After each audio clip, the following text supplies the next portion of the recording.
이제 우리 다 같이 주악에 맞추어 묵도하심으로 주일날 3부 예배를 시작하겠습니다.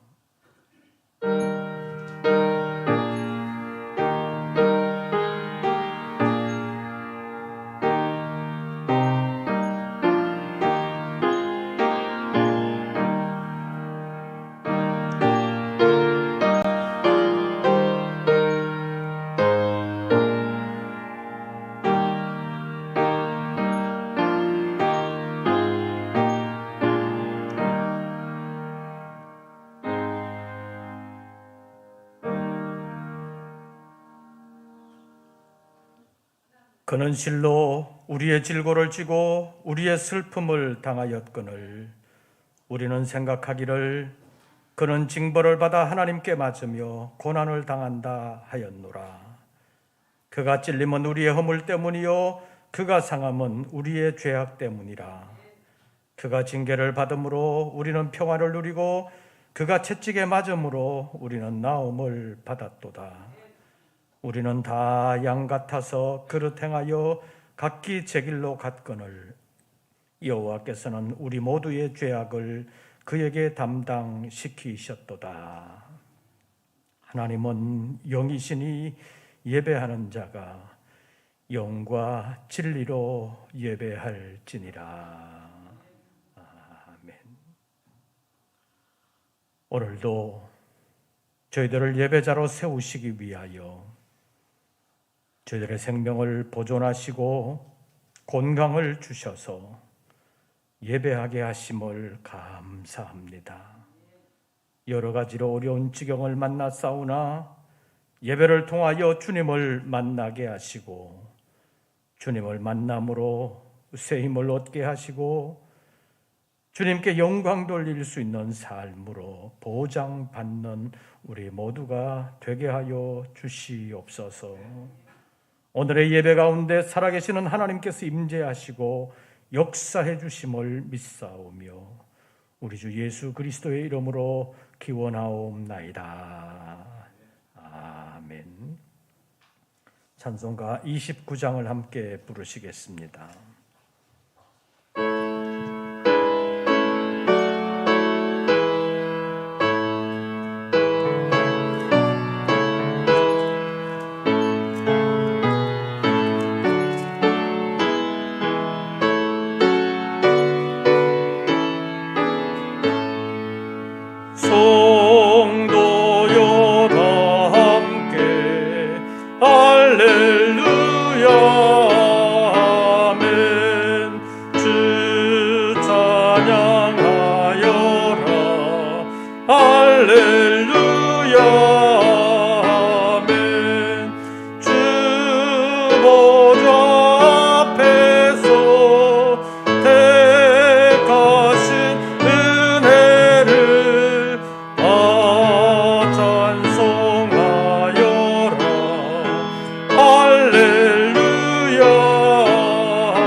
기도드리겠습니다.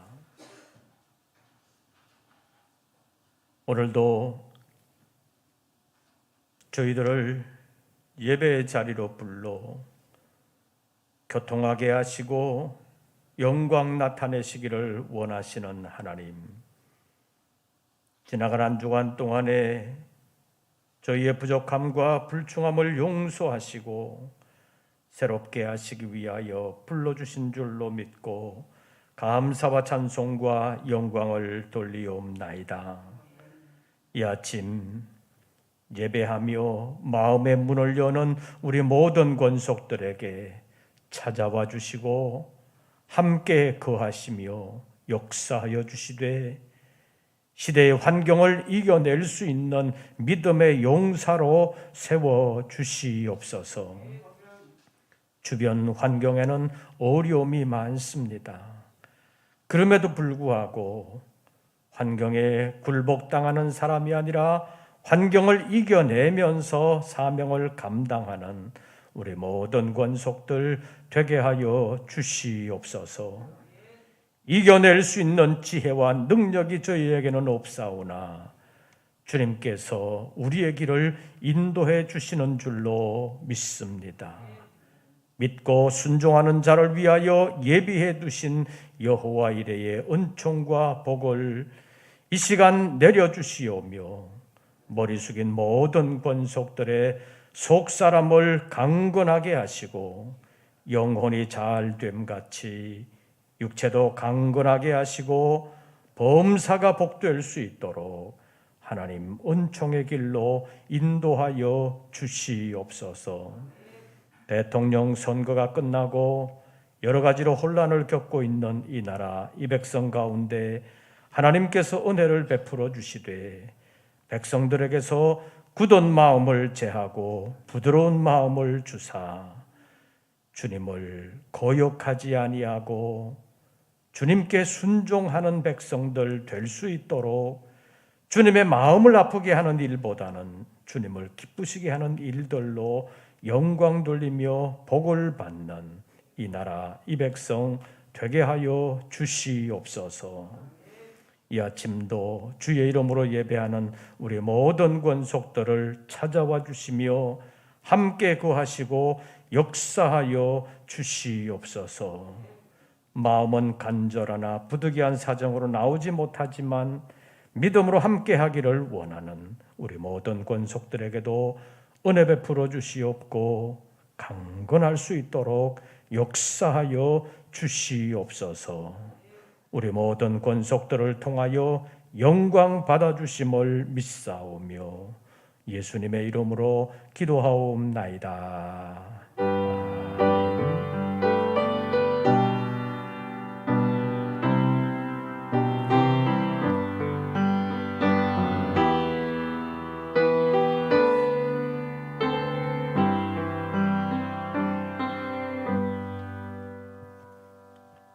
오늘 우리에게 주시는 하나님의 말씀을 찾습니다.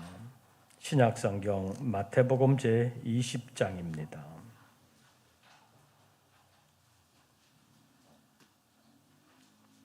마태복음 제20장 28절, 제가 가진 성경으로는 신약성경 34쪽입니다.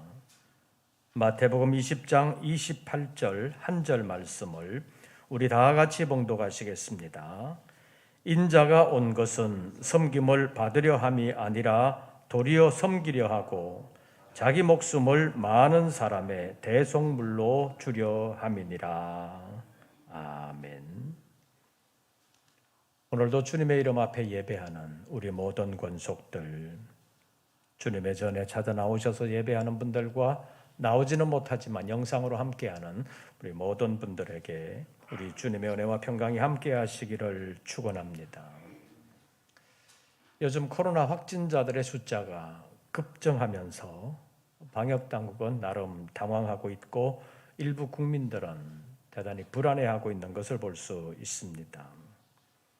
그런가 하면 상당수 국민들은 코로나로 인한 거리두기 정책, 그것이 길어지면서 정부 정책에 대한 불신과 불만이 생겼고 또 코로나로 인한 극도의 피로감 때문에 힘들어하고 있는 것을 볼 수가 있습니다.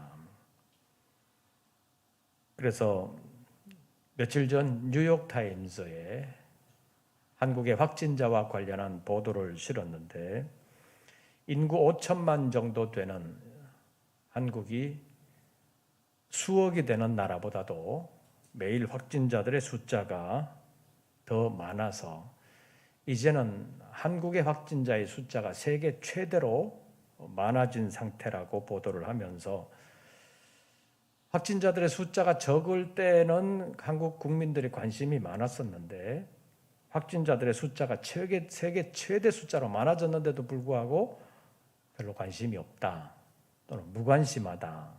왜 그럴까? 그런 것을 뉴욕타임즈에서 보도하면서 그동안 정부 정책으로 너무 국민들을 어쩌면 강압적으로 억제한 것 때문에 이제 너무 힘들어서 국민들이 무관심하는 거다. 숫자가 많아도 별로 관심을 가지지 않는 거다. 그런 분석을 했습니다. 그래서 확진자가 많아지면서 이제 확진되는 사람들은 특별히 잘못하는 사람만 확진되는 것이 아니라 이런 식으로 국민 대다수가 거쳐가야 되는 과정이 아닌가 그렇게 받아들이는 사람들도 많다는 것입니다. 그래서 조금은 자조 섞인 농담을 주고받는 경우가 있는데 요즘 안부를 물으면서 괜찮냐? 그러면서 아직도 안 걸렸냐? 이렇게 묻는다는 거지요. 그래서 그렇다고 하면 아예 잘 됐다 그게 아니라 아직도 안 걸린 걸 보니까 밖에 나가서 친구도 안 만나고 사회생활도 열심히 하지 않는구나 이렇게 얘기한다는 겁니다. 그만큼 많이 퍼져 있다는 말이기도 하고 또 뭐 그렇게 거쳐가야 되지 않냐 그렇게 생각하는 사람들도 많다는 것입니다. 그래서 혹 감염되어서 확진을 받으신 분들도 너무 미안해할 필요는 없습니다. 스스로 다른 사람에게 감염시키지 않기 위하여 최대 기간을 자가격리하면서 스스로 조심하고 또 스스로 빨리 회복하는 길을 찾는 것이 필요하다고 말할 수 있습니다. 이제 코로나는 계절 독감에 준하는 질병으로 취급되려고 하는 시점에 와 있습니다. 그래서 확진자의 수는 굉장히 더 많아졌는데 이전보다는 몇 배가 더 많아졌는데도 불구하고 정부에서 거리두기 정책을 조금씩 완화하려고 하고 있는 것을 우리가 볼 수 있습니다. 중증으로 갈 확률이 다른 바이러스보다 지금 유행하고 있는 오미크론 바이러스가 좀 적다는 거지요. 그래도 사람들은 코로나에 대한 두려움을 가지고 있습니다. 내면적으로 보면 그래도 혹시 죽으면 어떡하나 하는 생각이 있고 또 죽지는 않더라도 후유증 때문에 고생하지 않을까 그런 두려움이 아직은 남아있기 때문입니다. 이런 상태가 언제까지 계속될 것인지 우리가 모르기 때문에 사람들은 힘들어합니다. 그래서 우리의 삶이 피곤하다고 말할 수 있습니다. 그 사람들의 삶에 대하여 표현하는 여러 가지 말들이 있을 수 있는데 나의 삶은 땡땡이다 이렇게 표현을 한다면 여러분들은 어떻게 표현하실지 모르겠습니다. 내 삶은 즐거움이다. 내 인생은 행복하다. 나의 삶에도 봄날이 왔다. 이런 식으로 긍정적이고도 복되게 표현할 수 있으면 얼마나 좋겠습니까? 그런데 현실적으로는 그렇지 못한 경우가 많이 있습니다. 자신의 인생이 자신이 설계하거나 아니면 원하는 방향으로가 아닌 아주 고단한 방향으로 갈 때가 종종 있기 때문입니다. 지난 화요일에 정기노회를 준비하기 위해서 순천과 보성을 다녀왔습니다.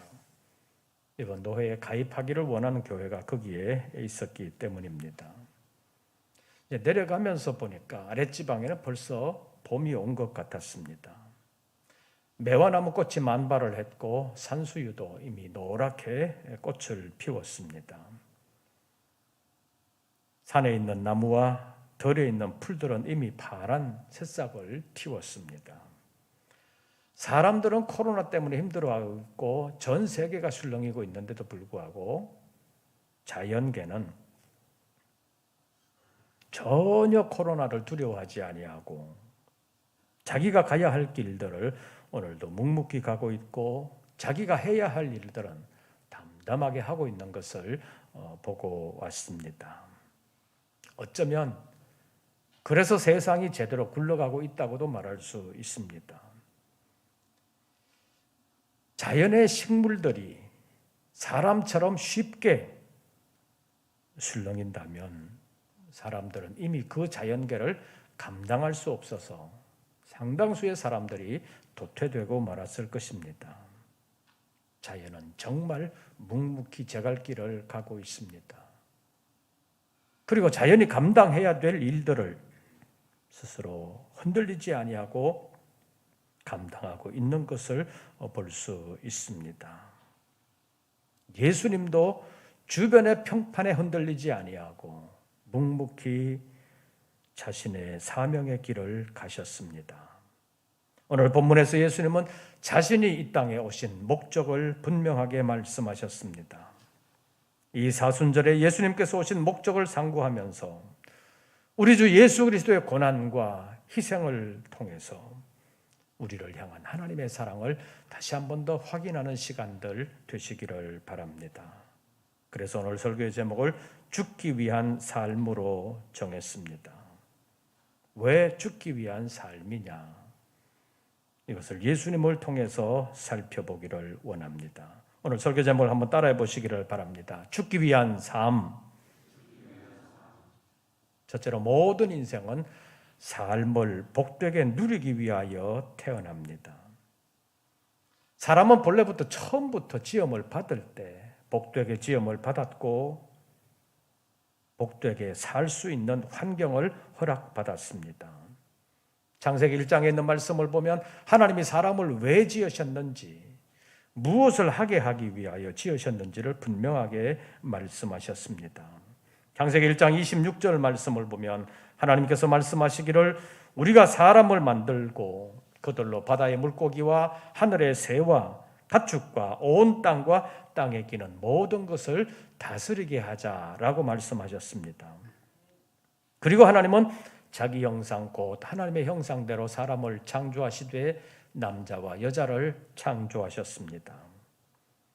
그 창조의 목적대로 지음을 받은 사람이 복될 수 있도록 복에 복을 더하셨습니다.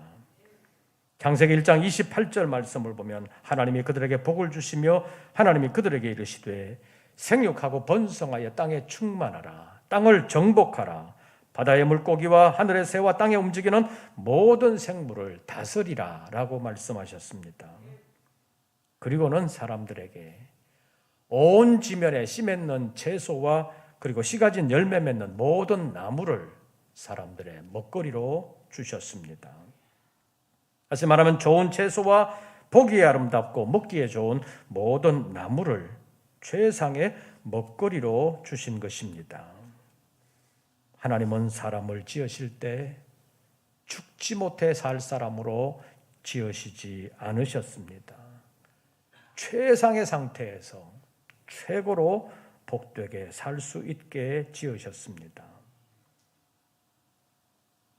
환경도 그러했습니다. 그것이 에덴 동산이었습니다.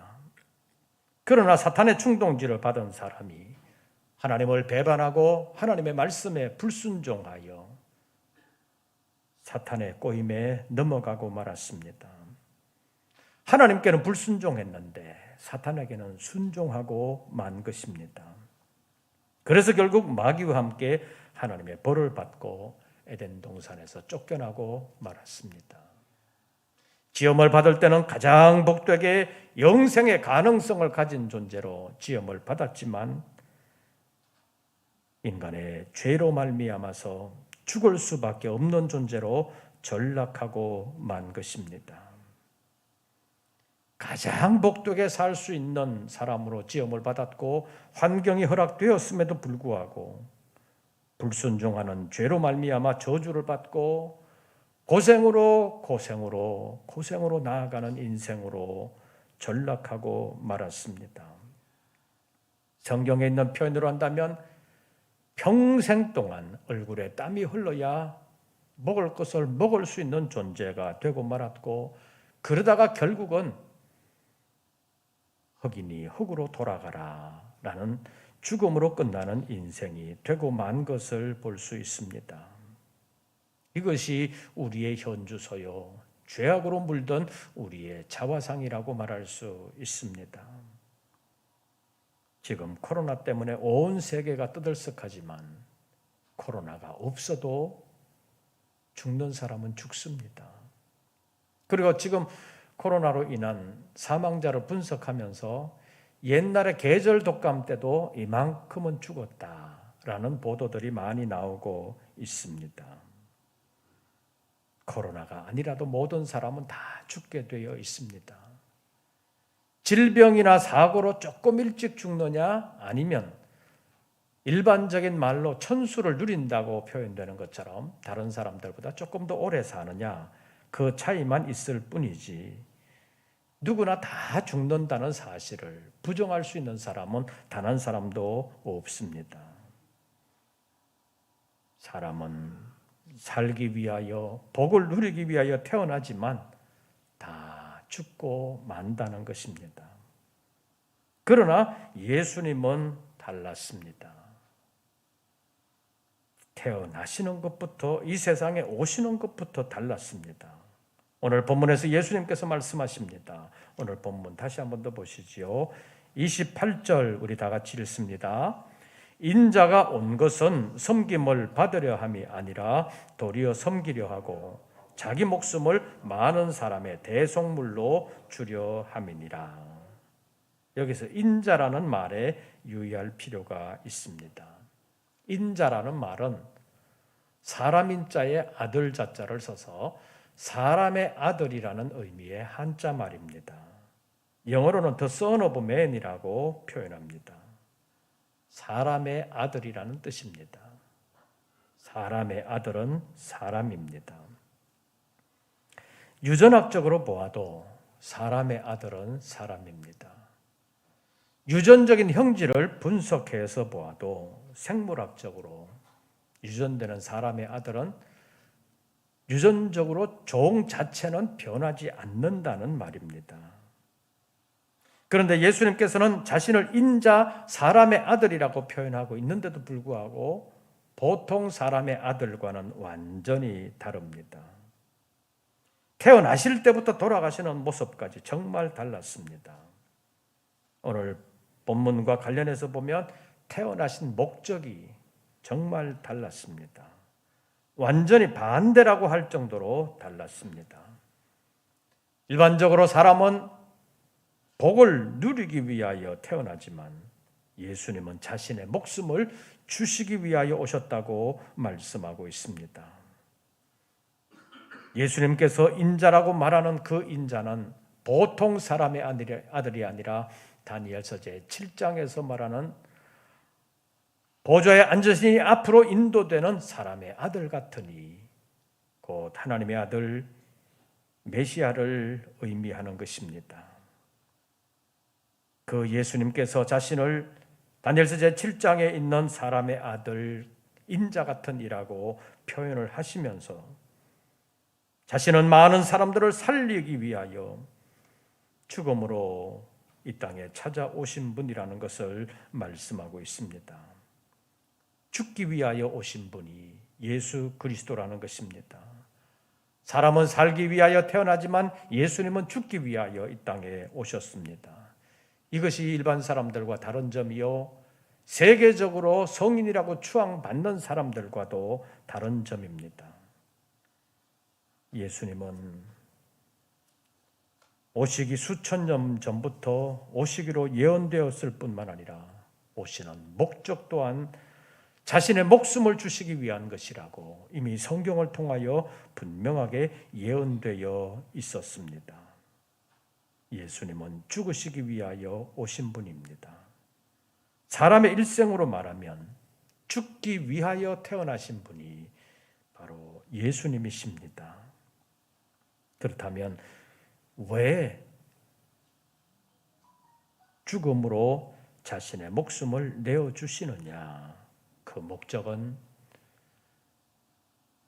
그냥 잘 살기 위해서가 아니라, 남들에게 칭송을 받기 위해서가 아니라 바로 우리를 살리시기 위함이라는 사실을 알아야 합니다. 오늘 본문 말씀 다시 한 번 더 보시죠. 인자가 온 것은 섬김을 받으려 함이 아니라 도리어 섬기려 하고 자기 목숨을 많은 사람의 무엇로 주려 함이니라? 대속물로 주려 함이니라. 이 대속물에 대하여는 지난 수요일에 잠깐 말씀드린 바 있습니다. 대속물은 노예로 잡혀 있는 사람들을 해방시키기 위하여 치르는 대가를 대속물이라는 말로 표현합니다. 사람이 범죄함으로 하나님께 불순종하고 사단에게 순종함으로 사단의 권세 아래 매여 있었는데 그에게 자유를 주시기 위하여 예수 그리스도께서 자신의 목숨을 대속물로 내어 놓으셨다는 것입니다. 이것은 십자가에 달려서 죄인처럼 죽는 것으로 나타났습니다. 이것을 요한복음 10장에서는 예수님께서 나는 선한 목자라고 말씀하시면서 나는 양들을 위하여 스스로 목숨을 버린다는 말씀으로 표현하셨습니다. 십자가에 달려 돌아가시는 것이 힘이 없어서 군인들에게 잡혀서 죽는 것처럼 보이지만 예수님은 스스로 목숨을 버린다고 말씀하셨습니다. 이미 잡히시기 전에 그것을 아셨고 말씀하셨고 겟세마네 동산에서 기도하시고 제자들에게 이제는 일어나라 함께 가자 나를 파는 자가 가까이 왔느니라 라고 말씀하시면서 일반적인 사람은 기도하고 자신이 어려움 안 당하는 방향으로 나아가지만 예수님은 기도하시고 죽음으로 나아가셨습니다. 왜냐? 우리를 살리시기 위함이었습니다. 나를 살리시기 위하여 예수님은 죽음으로 나아가셨습니다. 이것을 로마서 4장 25절에서는 예수는 우리가 범죄한 것 때문에 내줌이 되었다라고 표현하고 있습니다. 로마서 5장 8절에서는 우리가 아직 죄인 되었을 때 그리스도께서 우리를 위하여 죽으심으로 하나님께서 우리에 대한 자기의 사랑을 확정하셨다고 표현하고 있습니다.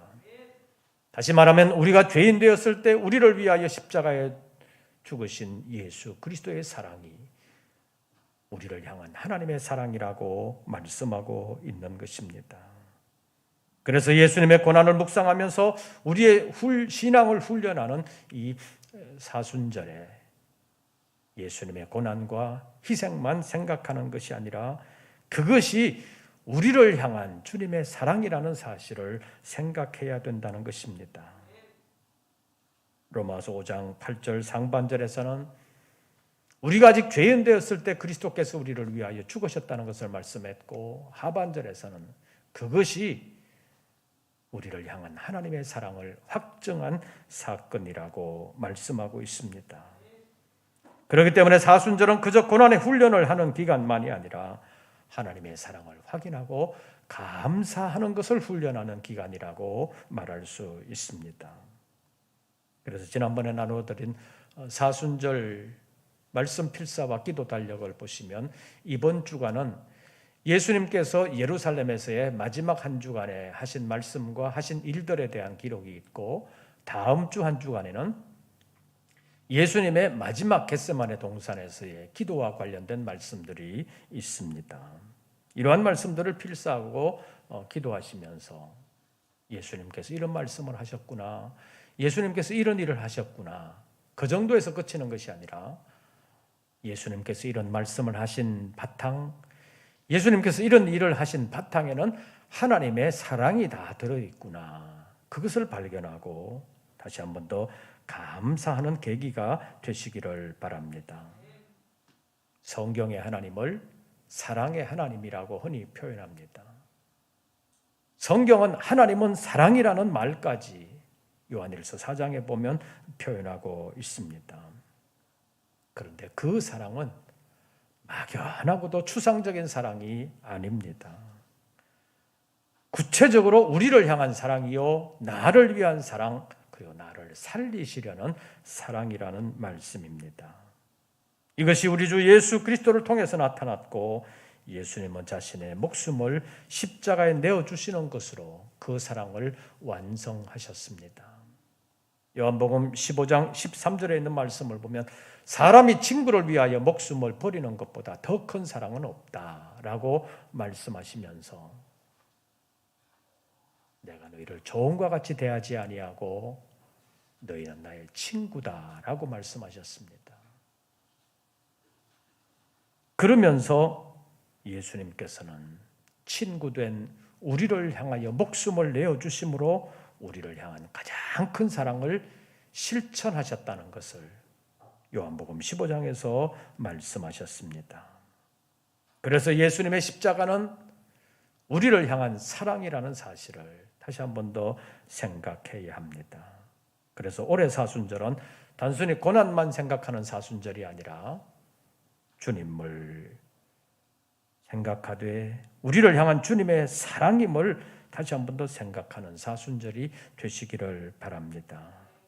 인자가 온 것은 섬김을 받으려 함이 아니라 도리어 섬기려 하고 자기 목숨을 많은 사람의 무엇으로 주려 함이니라?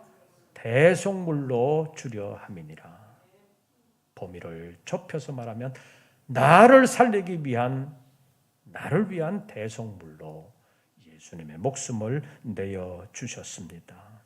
우리가 아직 죄인 되었을 때, 그리스도의 사랑을 깨닫지 못했을 때, 하나님의 사랑을 이해하지 못했을 때 그리스도께서 우리를 위하여 죽으신 것이 우리를 향한 하나님의 사랑임을 로마서 5장 8절에서 말씀하고 있습니다. 예수님은 죽기 위하여 오셨습니다. 죽기 위하여 말씀하셨고 죽기 위하여 일생을 사셨습니다. 그리고 죽음으로 자신의 말씀을 이루셨고 삶을 완성하셨습니다. 예수님의 삶은 죽기 위한 삶이었습니다. 다음 주일에는 반대로 죽기 위한 삶이 아니라 살기 위한 죽음이라는 제목으로 잠깐 동안 말씀을 상고하려고 합니다. 예수님이 죽기 위한 삶을 사셨기에 우리는 생명을 얻게 되었습니다.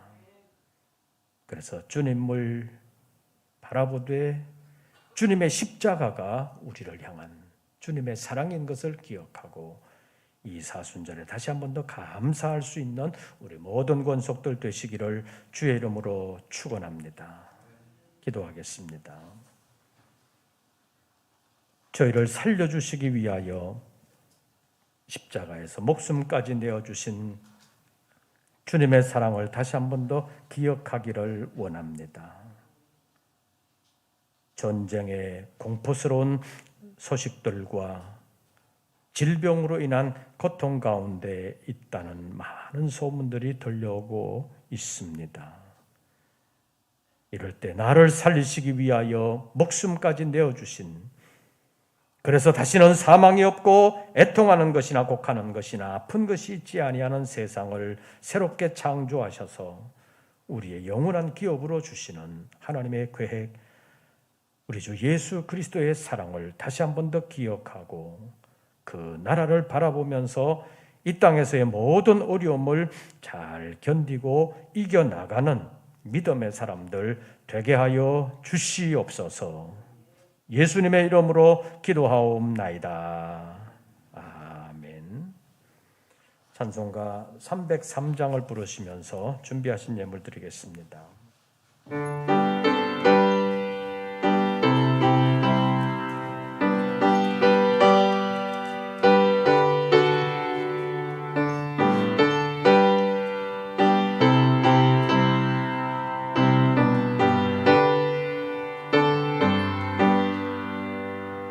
날 위하여 십자가에 중한 고통 받으사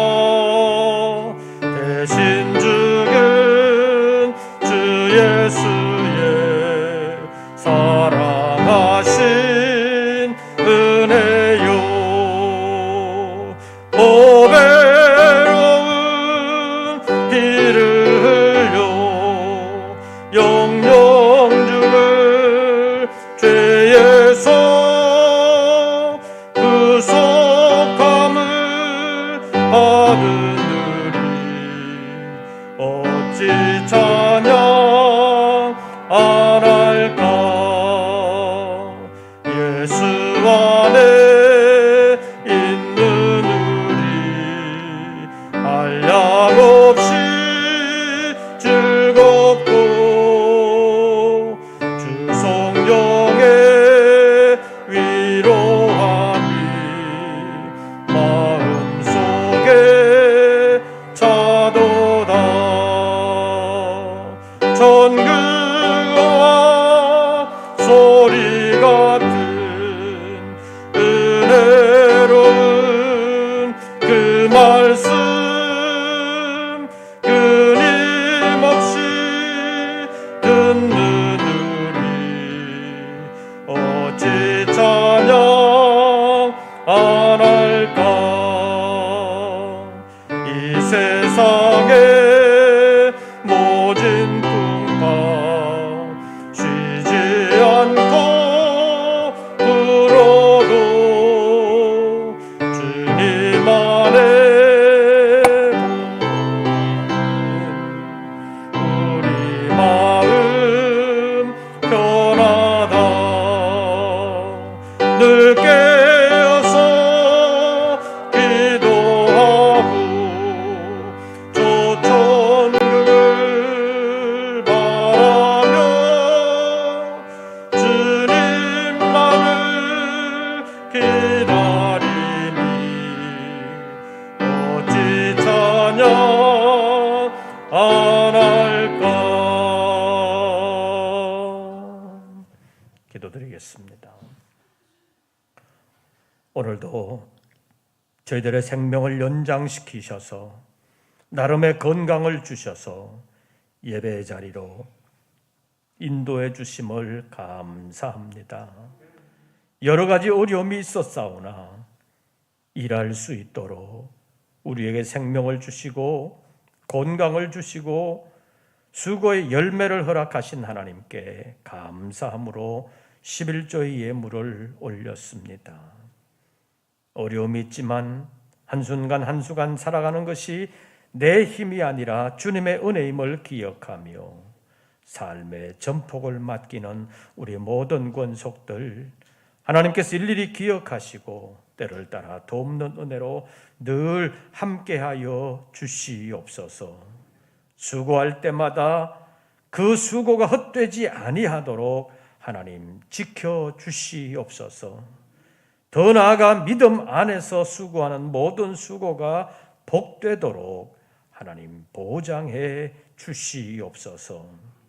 세상에 썩어질 것만을 위한 수고가 아니라 썩지 아니할 하나님 나라를 위한 수고가 되도록 하나님께서 역사하여 주시옵소서.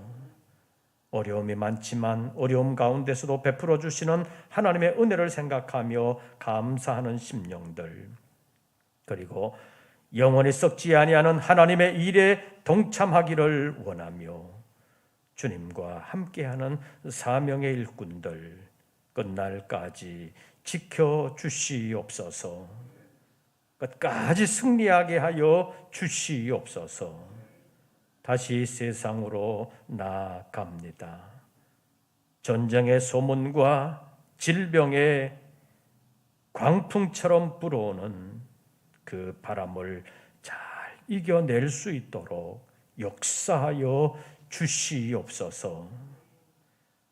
나아갈 때 말씀 붙들고 나아가 말씀 안에서 소망을 발견하고 말씀 안에서 지혜와 능력을 얻어서 세상을 이겨나가는 우리 모든 권속들 되게 하여 주시옵소서.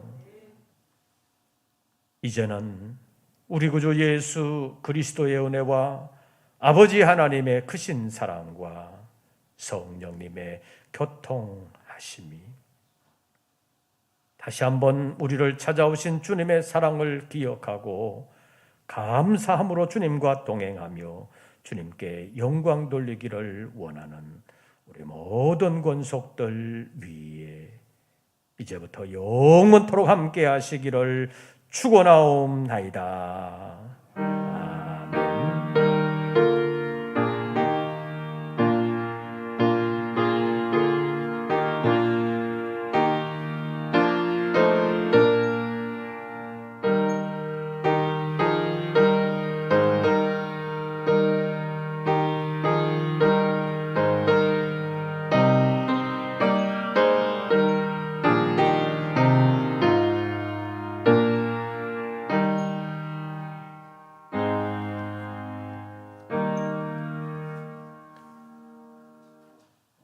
광고 말씀을 드리겠습니다.